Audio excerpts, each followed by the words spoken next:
that Mr. Wilson is your 3-year-old son, Jashawn's biological father, because he wants to live the single life. Say you have more evidence than this court has ever seen before. Cheated on you numerous times. Pictures with me. He shared a picture like this. I thought he was very cute. You had never met? No, we never met before. And when he got off the bus, I seen this. No, I did not expect this getting off the bus. No. I wanted to see this, but I got this. No. Lies.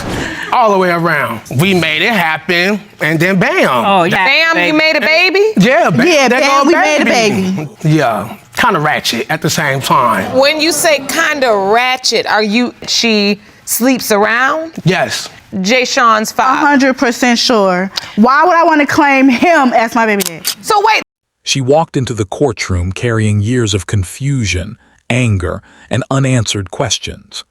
She was young when this all began, still trying to understand adulthood herself, and now she stood there as a mother asking for one simple truth. She said she was completely sure about who her child's father was. There was no hesitation in her voice. According to her, the man she brought to court was the only possible father of her 3-year-old son. She said any doubt coming from him was not about facts, but about his desire to live freely, without responsibility. She believed he was running from fatherhood, not from the truth. The man standing across from her told a very different story. He said he was not avoiding responsibility. He was asking for proof. He claimed he had more evidence than the court had ever seen to show that the woman had been unfaithful during their relationship. In his mind, the relationship was messy, unstable, and full of betrayal. Because of that, he said there was no way he could accept the child as his without scientific certainty. Their relationship, as she described it, began online. They started talking casually, sharing messages and pictures. He presented himself as caring and supportive, someone who promised to take care of her and her child from a previous relationship. To her, those words mattered. She believed them. She felt chosen. When they finally decided to meet in person, her excitement turned into shock. She felt he had misrepresented himself online. The person who stepped off the bus looked nothing like the man she had imagined.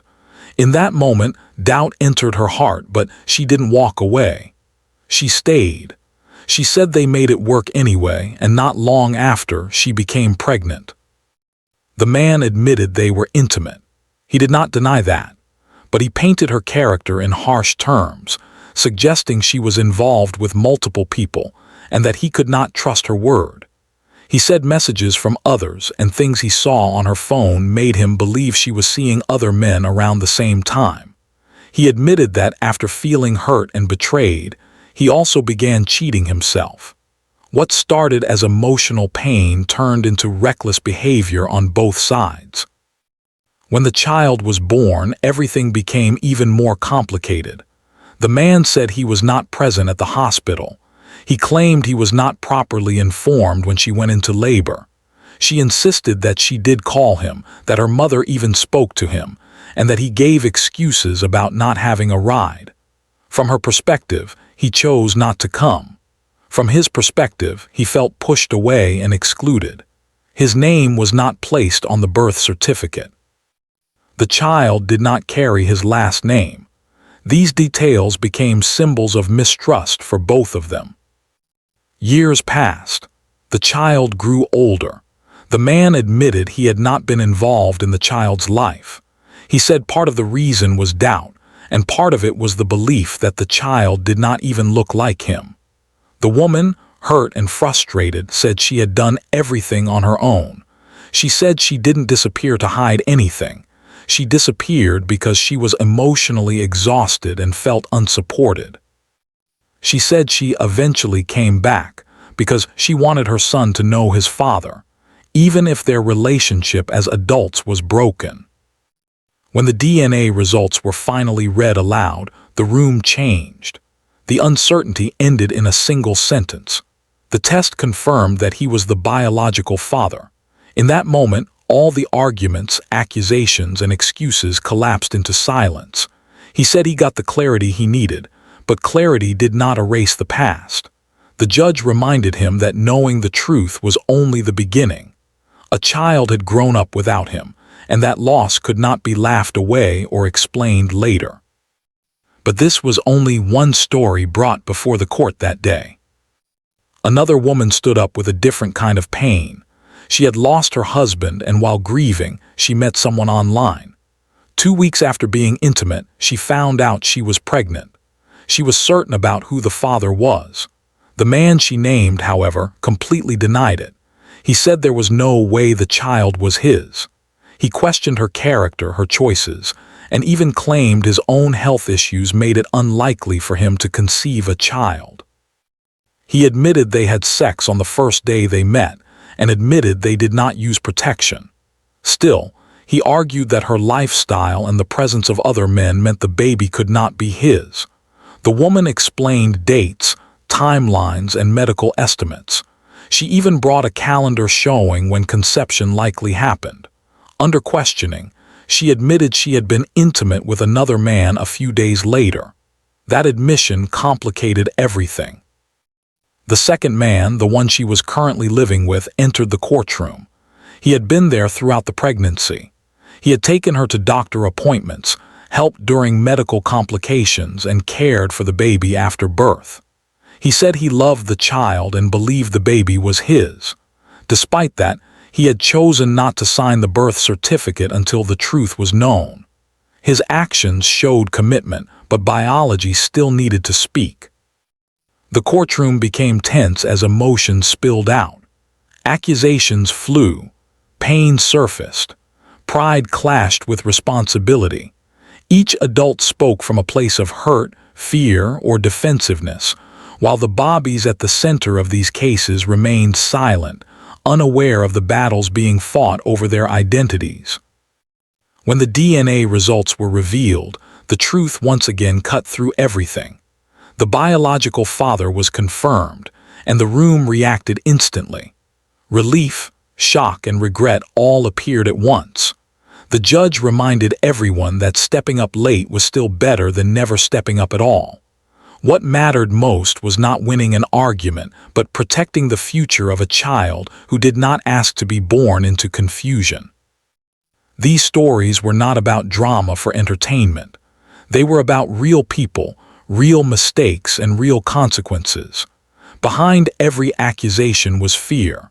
Behind every denial was insecurity.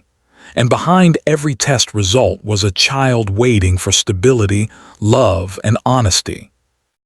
The courtroom did not quiet down after the results. Instead, it felt heavier. The truth had spoken, but truth does not immediately heal damage done over years. The judge looked at the parents and reminded them that a child's understanding of love begins long before words. Absence, inconsistency, and anger all leave marks just as deep as care and affection.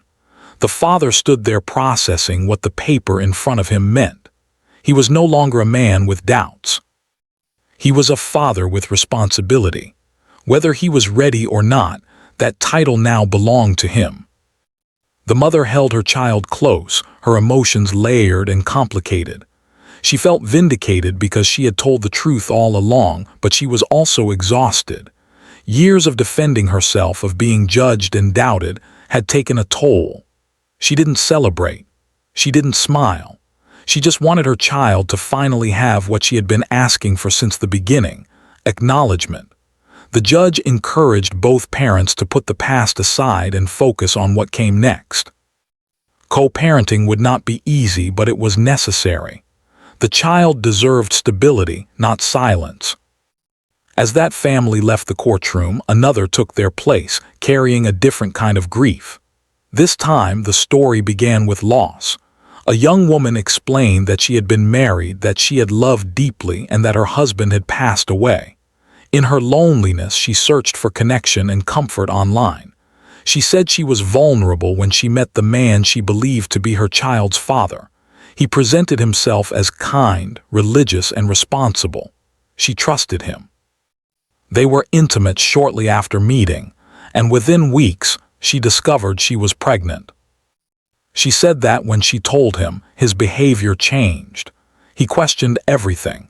He accused her of being irresponsible and promiscuous, even though he admitted they had not used protection.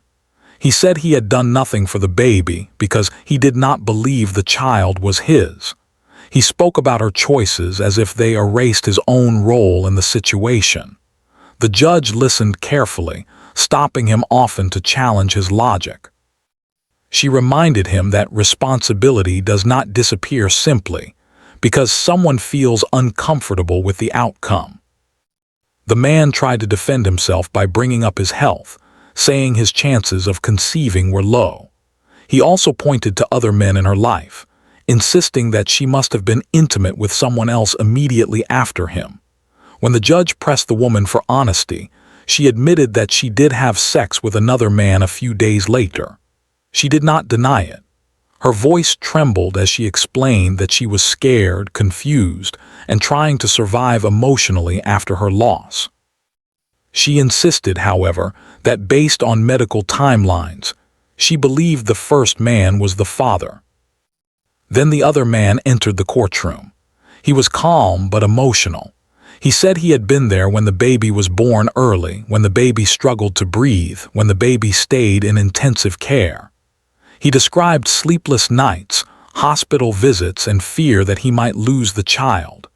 He said he fed the mother, washed her clothes, took care of her swollen feet, and made sure she made it to her appointments. He said he loved the baby, regardless of biology, but he wanted the truth so the child would one day know where he came from. The tension in the room grew. Two men stood on opposite sides of the same child's life. One had doubts and distance. The other had presence and commitment. The judge made it clear that biology mattered in court, but love and responsibility mattered in life. She asked each man what he would do if the test confirmed or denied paternity. One promised to step up fully if the child was his. The other said he would continue caring for the baby, even if the results went against him, because the bond was already there. When the results were read, the courtroom reacted instantly. The biological father was confirmed. Shock crossed some faces. Relief crossed others. The man who had doubted stood silent, absorbing what that meant. The man who had been raising the child nodded slowly, accepting the truth with grace. The judge addressed them directly, reminding them that a child can have many forms of support, but clarity is essential. Competition helps no one. Cooperation was now required. As the cases continued, another young mother stepped forward, this time with her own mother beside her. She explained that she had been only 16 when she became pregnant. She said the man she believed to be the father had since died. Now, she faced his mother, a woman who firmly believed her son was not the father of the child. The grandmother said her son had been in a committed relationship with someone else, and that she had never heard of the young mother until after his death. To her, the claim felt suspicious, especially because life insurance benefits were involved. The young mother described years of struggle. She talked about finishing school while raising a child, about feeling isolated, about watching her daughter grow without knowing half of her identity. She said she wasn't chasing money. She was chasing truth. She wanted her child to know where she came from and to have access to her family history. Her mother supported her, saying she had watched her daughter sacrifice her youth to raise a child with dignity. The grandmother listened with crossed arms, grief hardening her heart. She said she had already lost her son, and now felt like she was being asked to accept a lie on top of that loss. She feared being taken advantage of. The judge acknowledged her pain, explaining that grief often builds walls, but truth has a way of breaking them down gently or forcefully. Evidence was presented. Timelines were discussed. The judge asked direct questions, carefully separating emotion from fact. She reminded everyone that the child did not choose these circumstances. The child did not benefit from secrecy, denial, or anger. Only truth could give her peace in the future. When the results were finally revealed, the courtroom once again held its breath. The science spoke clearly. The child was connected to the family she had been standing in front of all along. Tears fell. Some were of relief, some were of regret. The grandmother's expression softened, her grief mixing with acceptance.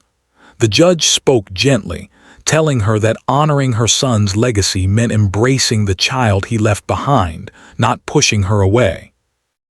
As each family left the courtroom, the same lesson echoed again and again.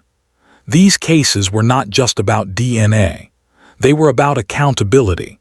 They were about the consequences of choices made in moments of passion, loneliness, anger, and fear. And above all, they were about children who deserved honesty more than excuses. Every person who walked into that courtroom carried their own version of the truth. Some clung to it, some ran from it. But in the end, truth always arrived, quietly and undeniably, leaving behind one unavoidable question for every adult involved. Now that you know, what kind of parent will you choose to be? This is part 2 complete. When you're ready, say the word and I'll continue with the final 1,500 words in the same tone and flow. The courtroom had seen enough arguments to last a lifetime, but what stayed behind after each case was not noise, it was silence. The kind of silence that forces people to sit with the truth once there is nowhere left to hide. The judge looked at the parents one last time and reminded them that the court could decide biology, but it could not force love, maturity, or responsibility. Those things had to be chosen every single day, long after the cameras were gone and the audience had moved on. For the fathers who had denied, doubted, or delayed, the results brought relief mixed with shame. Relief because the question was finally answered. Shame because time had been lost. Time that could never be given back to a child who had already learned how to live without them.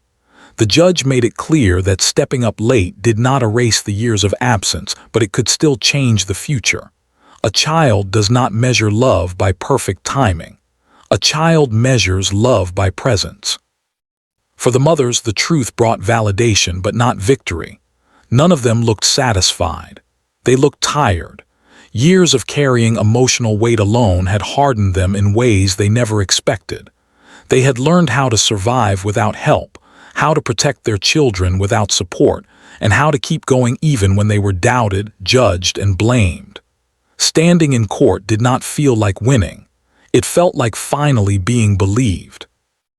One mother clutched her child tightly as the judge spoke. She had spent years explaining herself, defending her choices, and trying to prove she was not lying. She had been called names, accused of chasing money, and painted as irresponsible. Yet the DNA results confirmed what she had said from the beginning. Still, her voice cracked when she spoke. Not because she was angry, but because she was relieved that her child would no longer grow up with unanswered questions about who his father was. Another mother listened quietly as the judge addressed both men in her child's life. One man shared biology. The other shared memories. The judge reminded them that a child's heart is not divided by court orders. A child remembers who showed up when they were sick, who held them when they cried, who stayed awake at night when fear took over. Biology opened a door, but love had already been living inside the house. The man who had raised the child from the beginning nodded slowly. He had hoped, but he had also prepared himself for disappointment. When the results confirmed he was not the biological father, he did not walk away. He did not shout. He simply said that he would still be there, because walking away now would punish a child who had already bonded with him. The judge praised that choice, reminding the courtroom that being a father is more than DNA. It is consistency, sacrifice, and showing up even when it hurts. The biological father stood silently, realizing that stepping into this child's life meant stepping into a story that had already begun without him. He understood that trust would not come easily. He understood that apologies would not erase absence. But he also understood that the chance to be present now was a gift, not a guarantee. The judge urged him not to waste it. Then there was the grandmother, still grieving her son. When the results confirmed that the child standing before her was indeed her granddaughter, her posture changed. The anger faded into something softer. Grief had built walls around her heart, but truth quietly walked through them. The judge spoke gently, reminding her that honoring her son did not mean denying his child. It meant embracing her. It meant allowing love to continue where life had ended. The young mother watched closely, unsure what would happen next. She had spent years feeling invisible, raising her daughter while facing whispers and suspicion. She never wanted sympathy. She wanted recognition. When the grandmother finally acknowledged the child, tears fell freely. Not because money was secured, not because a legal battle was won, but because her daughter would no longer be erased from a family she belonged to. The judge reminded everyone that these cases were not rare. They were reflections of modern relationships shaped by technology, loneliness, impulse, and fear of commitment. People met quickly, bonded emotionally before truly knowing each other, and made life-altering decisions in moments of vulnerability. When consequences arrived, denial often felt easier than accountability. She spoke directly to the parents, saying that children are not mistakes. They are outcomes. Outcomes of choices, circumstances, and moments where responsibility was ignored or embraced. No child should grow up paying the emotional debt of adult decisions. It was time for the adults to carry that weight instead. As the courtroom slowly emptied, each family carried something different with them. Some carried relief. Some carried regret. Some carried hope mixed with fear. But all of them carried truth. And truth, once revealed, demands action. Outside the courtroom, life would continue. Bills would still need to be paid. Schedules would still clash. Old wounds would still ache. Co-parenting would bring new arguments and new compromises. Trust would take time, and forgiveness would not come easily. But at least the children would no longer live in uncertainty. The judge's final words echoed long after the doors closed. She said that children do not ask to be born into chaos, but they often are. What defines a parent is not how the child arrived, but how the parent responds once the child is here. Running from responsibility does not erase it. Ignoring truth does not change it. Only action does. For some, that action would mean showing up consistently for the first time. For others, it would mean learning to share space with someone they once hurt or resented. For some grandparents, it would mean opening their hearts again after loss. For some mothers, it would mean finally accepting help after years of doing everything alone. These stories did not end in the courtroom. They only turned a page. The real work would begin at home, in quiet moments without an audience, where patience would be tested and promises would either be kept or broken. The court could order child support, visitation, and paperwork, but it could not order love. Love had to be chosen. And somewhere in all of this, the children would grow. They would ask questions one day. They would wonder why things happened the way they did. When that day came, the answers they received would matter. Not just the facts, but the honesty behind them. Because in the end, every child deserves the same thing. Not perfect parents. Not perfect circumstances. Just adults who are brave enough to tell the truth, strong enough to take responsibility, and mature enough to put a child's needs above their own pride. That is what the courtroom tried to teach, and whether the lesson would be learned was no longer up to the judge. It was up to the people who walked out those doors carrying the truth in their hands.